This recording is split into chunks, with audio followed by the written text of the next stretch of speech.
नमस्कार दोस्तों, स्वागत है आपका आपके अपने चैनल द डीलर में। दोस्तों, आज हम मध्य प्रदेश की ना भुलाई जाने वाली ऐतिहासिक घटना के बारे में जानेंगे और जानेंगे कि नदी का पानी कैसे लाल हो गया। 13 अप्रैल 1919 के उस दिन को कौन भूल सकता है।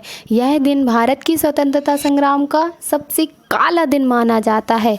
यह वह दिन है जब बैसाखी पर अमृतसर में अंग्रेज अफसर जनरल डायर ने निहत्थे लोगों पर गोलियां चलवा दी थीं।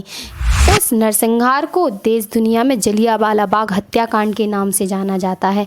यह आपको और हमें सभी को पता है, परंतु क्या आप जानते हैं कि इसी तरह का एक नरसंहार हमारे अपने मध्य प्रदेश के छतरपुर जिले के चरण पादुका नामक कस्बे में असहयोग आंदोलन में शामिल होने वाले गांधीवादियों को गोलियों से भूनकर भी हुआ है।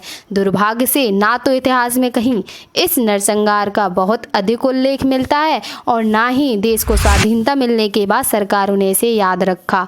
बलिदानों को भूल जाने की प्रवृत्ति तो इतनी गहरी है कि कुछ वर्ष पूर्व एक परीक्षा में प्रश्न पूछा गया कि मध्य प्रदेश का जलियांवाला बाग हत्याकांड किसे कहा जाता है, तो दुनिया भर के खास तौर पर मुगल काल और अंग्रेजों से संबंधित तमाम जानकारियां रखने वाले विद्यार्थी इस प्रश्न को पढ़कर चौंक गए, क्योंकि उन्हें इस बारे में कभी उतना बताया ही नहीं गया। धार्मिक राष्ट्र प्रेम की भावना।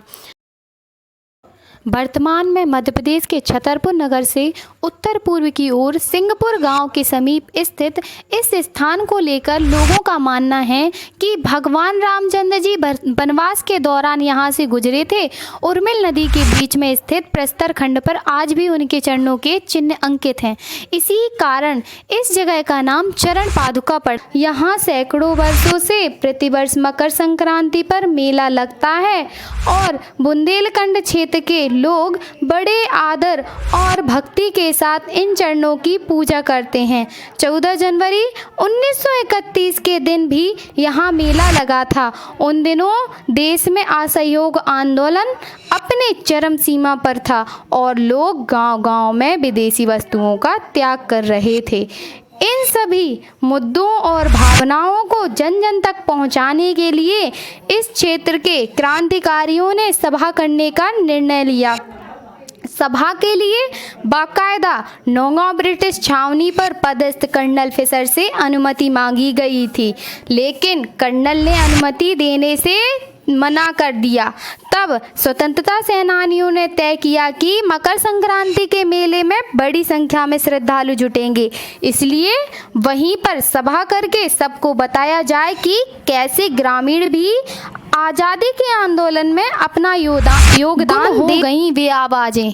सरकारी आंकड़ों में सिर्फ 21 लोगों की मौत दर्ज हुई और 26 लोग गंभीर घायल बताए गए, लेकिन स्थानीय लोग बताते हैं कि उनके बुजुर्गों से बचपन में उन्होंने सुना था कि 150 से अधिक लोग मारे गए थे और सैकड़ों लोग तो घायल हुए थे। ना जाने कितने लोग तो नदी में डूबकर सदा के लिए गायब हो गए थे। वे कहीं दर्ज नहीं हुए। उस दिन चारों तरफ दूर दूर तक केवल लाशें और घायल ही दिखाई दे रहे थे। इस नरसंहार ने स्वाधीनता आंदोलन में आग फूंक दी। अंग्रेजों से बदला लेने के लिए इस इलाके के क्रांतिकारियों की ओर से अंग्रेजों पर कई हमले किए गए। इसके बावजूद इतने भीषण हत्याकांड की गूंज को पूरे देश में फैलने से दबा दिया गया और इस इतिहास के पन्नों में इसे कहीं गुम कर दिया गया। नदी का रंग हो गया था लाल। दोस्तों, मकर संक्रांति के दिन ग्रामीण मेले में पहुंचे लोगों को क्रांतिकारियों ने समझाना शुरू किया कि अंग्रेज किस तरह से हमारे देश को लूट रहे हैं और हम पर भी राज कर रहे हैं। उनकी बातें सुनकर लोगों में अंग्रेजों के खिलाफ आक्रोश पनप रहा था। सभा में मौजूद लोगों ने एकजुट होकर घोषणा कर दी कि वे अब अंग्रेजों को कोई लगान नहीं देंगे। इसकी सूचना कर्नल फिशर को लगी तो वह आग बबूला हो उठा। वह सैन्य बल के साथ मेला स्थान पर पहुंचा और ब्रिटिश सैनिकों ने चरण पादुका स्थान को चारों ओर से घेर लिया। फिर कर्नल फिशन ने बिना किसी चेतावनी के गोली चलाने का आदेश दे दिया। क्रूर कर्नल ने के आदेश पर ब्रिटिश सैनिकों ने निहत्थे लोगों पर गोलियों की बौछार कर दी। लोग बदहवास होकर भागते रहे और गोलियां उन्हें निशाना बनाती रहीं। महिलाएं अपने बच्चों के साथ लेकर नदी में कूद पड़ी और डूबकर बच्चों सहित मारी गईं। इतनी लाशें गिरी कि नदी का पानी लाल हो गया। चंद स्मृतियों में जीवित व बलिदान। दोस्तों, 15 अगस्त 1947 में हमारे देश को स्वतंत्रता मिल गई। तब ग्रामीण और प्रशासन ने मिलकर चरण पादुका स्थान पर स्मारक बनवाया, जहां बाद में लगे एक सरकारी बोर्ड पर आज भी उन बलिदानी देशभक्तों के नाम अंकित हैं। यहाँ प्रतिवर्ष मकर संक्रांति पर मेला लगता है और लोग दूर दूर से यहाँ आकर उन बलिदानियों को याद करते हैं, उनकी याद में दीप जलाते हैं। भले ही इतिहास के पन्नों में इस ऐतिहासिक बलिदान स्थान को वैसा सम्मान नहीं मिल पाया, किंतु आज भी चरण पादुका बलिदान स्थान मध्य भारत में ब्रिटिश अत्याचारों की पराकाष्ठा का दर्दनाक अनुस्मारक बना हुआ है।